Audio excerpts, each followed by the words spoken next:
All right. So, hi everyone. Welcome to the seventh episode of the Breaking Barriers series at London Bhartiya Women Alliance.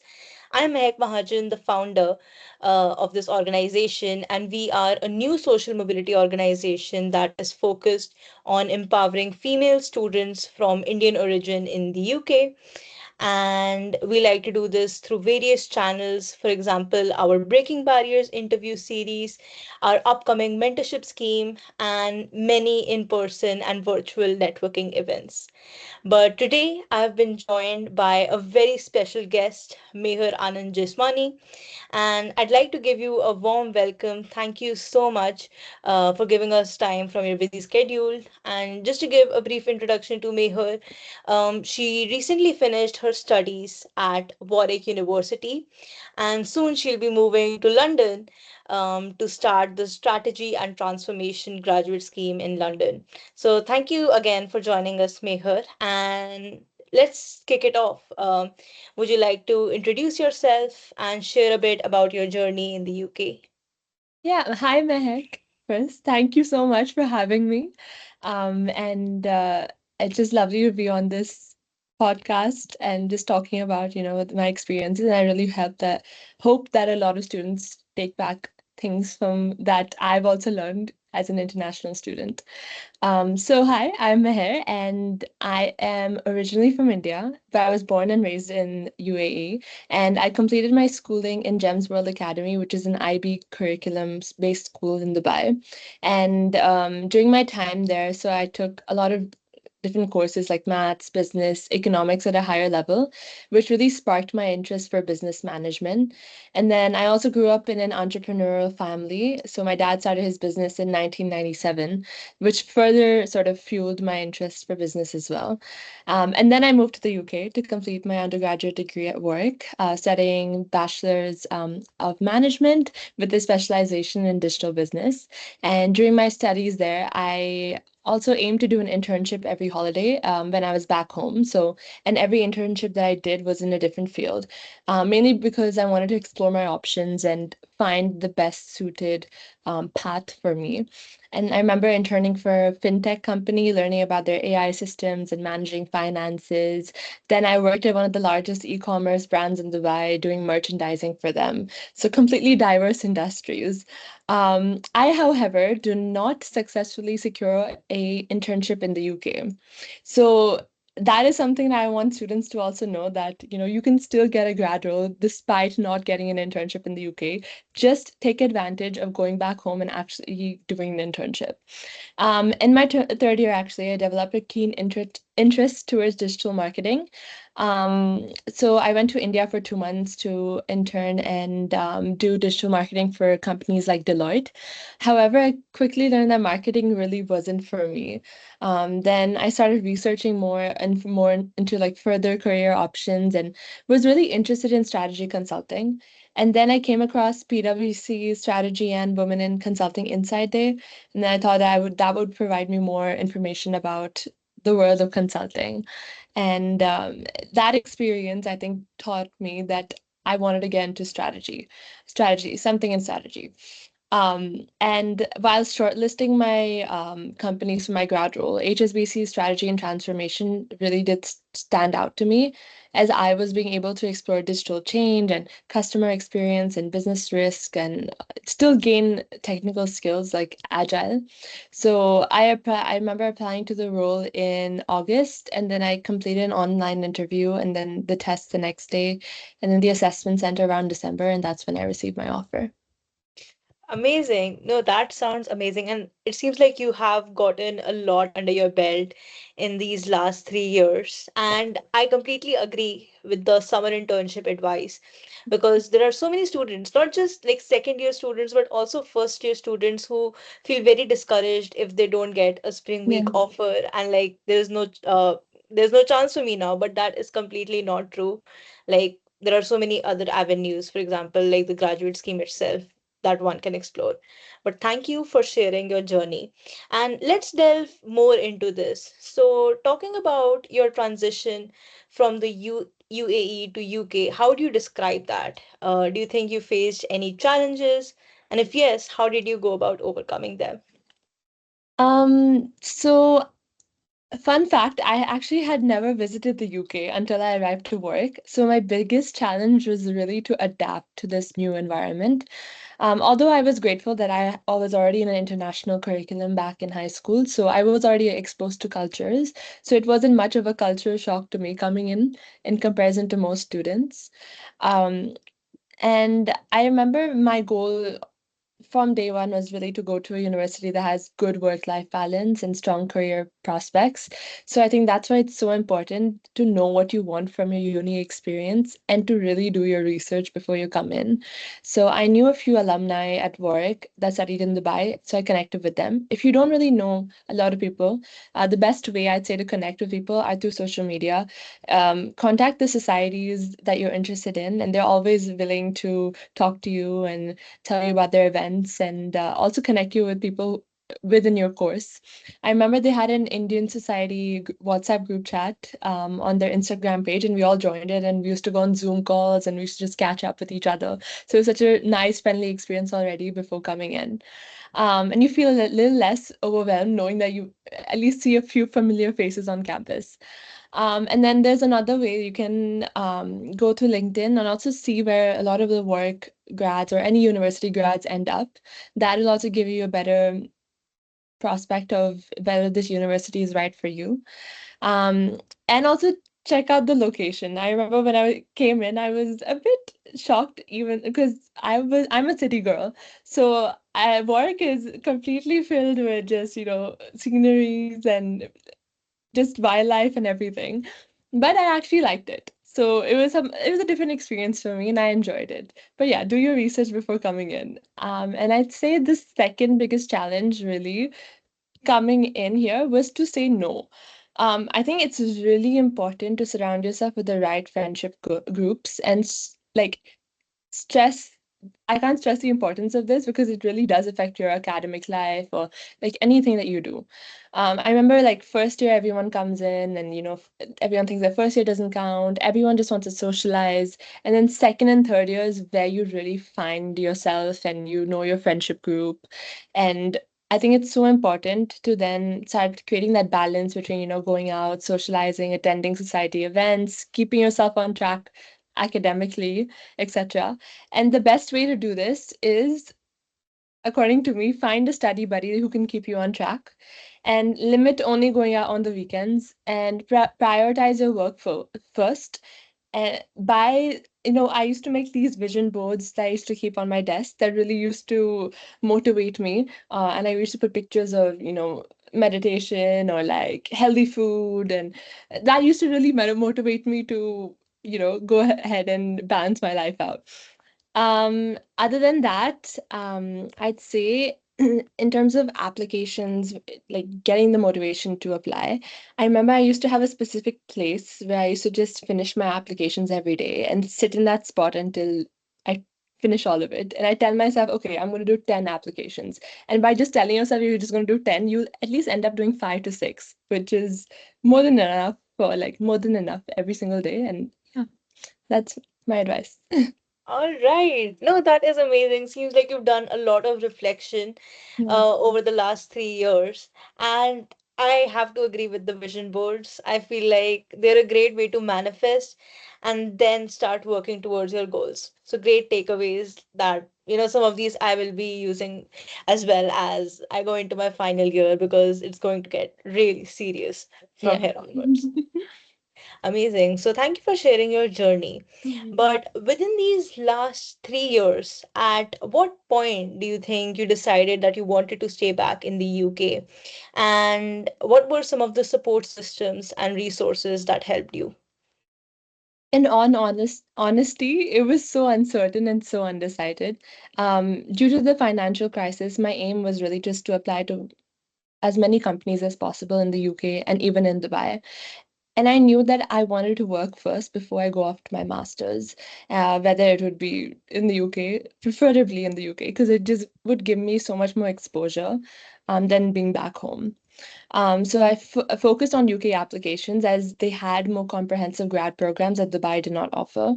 And then applications wise, I took help from Link and Grow, which is this organization that Purvi Agarwal runs, and she mentors over 200 students across the UK, getting them into banking, consulting roles like JP Morgan, Citibank, Morgan Stanley, and she helps with CV, cover letters, and interview guides as well. And I found her extremely helpful. Work does have career counselors that helped me, check my CV and provided me with feedback, and they do help you shortlist companies as well. However, I personally needed one-on-one mentorship, and Purvi was the best person to offer me that. Amazing. Yeah. And I saw that Purvi will be joining you for your graduate Yeah. scheme as well. Yes. So that is amazing. Purvi has been a great mentor to me as well. Yeah. And it just helps a lot that she's Indian too. So it's like you Yeah. all can really connect with each other and just know like what Exactly. our backgrounds like. So definitely a godsend, link and grow. Exactly. Lincoln Girls are godsend. And Meher, like you already touched upon this a lot, that you have done a variety of diverse experiences from digital marketing to strategy consulting. Yeah. But how did you finally decide that you wanted to go into financial services and specifically strategy and transformation in that? And also, and this is a personal dilemma that I have as well, is Yeah. that do you think when we are applying for internships or graduate roles, we should like spread, we should not put all our eggs in one basket and instead diversify when it comes to divisions? Yeah. So it started off really with a passion in consulting, and I only knew that after I attended PwC's Inside Day event.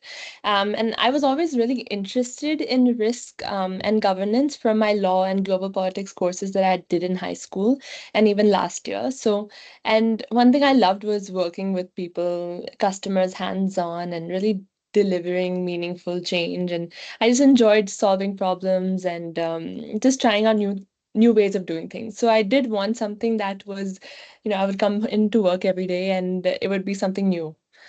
So I really did know I wanted to get into the strategy realm really quickly on.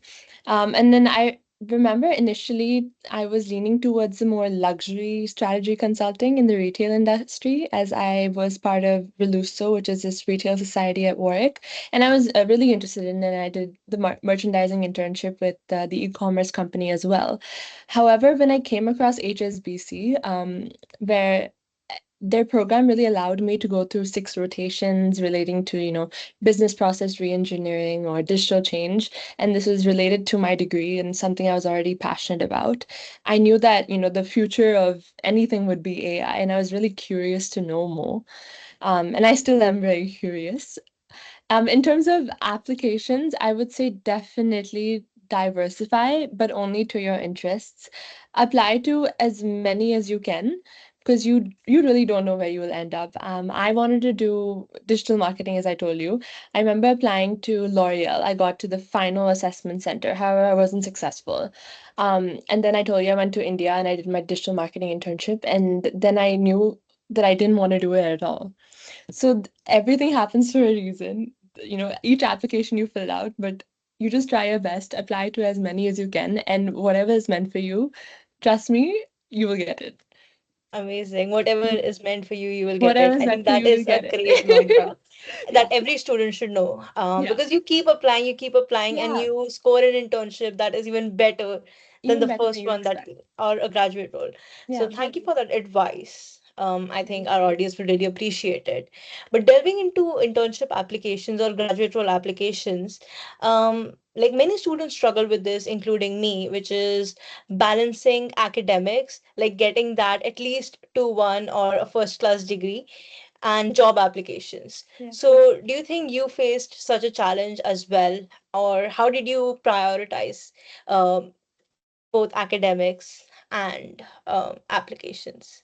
Yeah, so I remember initially starting off first year, it was a bit tough for me just to adjust to, not only academics, but you're cooking yourself, you're doing your own laundry, you're doing everything that a student has to do. And then I remember I joined a part-time job with this company called Elevate Education, where we were going to schools and we're teaching kids the best study methods. And these were already like taught to us in sessions before we went into teaching. The strategically proven, like scientifically proven best ways to actually study, which I actually implemented, and it really did, bring up my scores drastically. So I'll tell you four methods that they taught us. The first one was fun stuff first. Put all the so essentially when you make your study calendar, you tend to put in like all your the work that you have to do. What you need to put in first was the fun stuff, and then study in between those gaps because that's going to give you a bit more motivation. And then you also have to prioritize your non-required work over your required work. Your non-required work would be your past papers or exercises outside the module that will really help you in your exams. And the required work will be, for example, your seminar prep. Now, if you're going to prioritize your past papers, you're obviously going to end up doing your seminar prep because it's required. So might as well prioritize the other work first. And then also you can reduce the work by actually finding a group, study group. That really worked well for me, especially in exams like law. So we used to come together, divide the work, and then meet and then teach each other. That was also very helpful. And also, one big thing is finding out your reason for procrastination because all top students procrastinate, like everyone procrastinates. So, whether you're overwhelmed, you have no motivation, and the best way to do this is the vision board or write a written goal that you want to, excel in this subject, or I want to go to this uni for my master's, or whatever, and try to create a to-do list. And the most satisfying thing about creating a to-do list is ticking everything off. So I used to find that most satisfying to do. And then I'd say a few more tips. I think the last two. Utilize mind maps for text-heavy subjects. I remember for my law exam, I had like used different types of colors and color coded it, and I came up with really creative names for the cases, so where I could just like remember it in one word. So that's another way you can just get really creative with it. Also, there are many apps to block your social media usage. So you have to be aware of, how much time you're spending. I used to just keep my phone in the hall and study in my room. So that used to work for me. Where other people use a lot of the other apps to block the usage as well. Amazing. No, thank Yeah. you for all these tips. Like, definitely very creative and interesting. Yeah. Some of these even I'll be looking into, especially the required and non-required one. That sounded very interesting. Yeah. And as a fellow to-do list girly, I really do support that. I do support that. And yeah, thank you so much for the tips. Yeah. And it seems like we're nearing the end of our interview. So, just to end on a high note, what kind of advice would you give to international students who will be coming to a UK university this year to help them succeed and achieve their goals? Yeah, so I'd say number one, really try stepping out of your comfort zone and get involved on campus. Even if you're an introvert, you're going to find 100 others who are introverts. Find them, make them your friends. Um, so join a society on campus which really resonates with your passion and that you're genuinely excited about. One thing I knew I was into, but didn't know until I joined that society was spirituality. So I joined this society called Krishna Conscious Society, and it really helped me learn about the spirituality practices that really helped me stay focused on my work and also improve my mental health a lot as well. And it helped me keep a positive mindset and manifest great things. So try joining, spiritual societies, or if you're interested in music or something outside of work which will really help distract your mind. um Second of all, that spring weeks are so important, and knowing the exact dates to apply. So I had no idea of what spring weeks were when I came in, so I didn't apply to them at all. Then I remember a few students did, but and then when I asked the others, they were like, "Oh, we didn't know at all as well."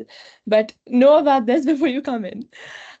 So talk to alumni beforehand, asking them how they manage like applying to all these internships and spring weeks. And then you can also contact your careers team beforehand just to ask them about the services that they offer and just general advice on where to begin with your applications. So you're sort of aware just coming into university. Also, I already reiterated this, but keep undertaking internships during your summer, even if you're back home, do a part-time job at uni as well, because there are plenty of opportunities. Even volunteering or social services jobs will look so good on your CV. And once you have that pool of experience, you automatically do get more competitive. Yeah, and apply on time, apply on the day. And the last advice I'd say is that you're not alone. It's less overwhelming to know that everyone's on the same page as you, stressing about applications, and there's no harm in asking for help at all. And always surround yourself with people who you genuinely like, who genuinely want the best for you and want to see you succeed. And, you know, friendship groups do go a long way. So I'd say that. Amazing. No, that was brilliant advice. Especially regarding, I would say, joining societies, because best way of finding your tribe, Yeah. so to say, and also applying early to spring weeks, Yeah. which brings me to the point that we will be releasing a mentorship scheme too. So if anyone who's watching it who'll be joining a UK university soon, and you want to apply to spring weeks and you're hearing the word cover letter for the first time, you'll be able to make use of that. But yes, thank you so much for this, Meher, and thank you so much for sharing about your journey and advice. It was a pleasure to have you on our platform. It was my pleasure. Thank you so much for having me. Sorry, I'll just quickly. Yeah, no worries.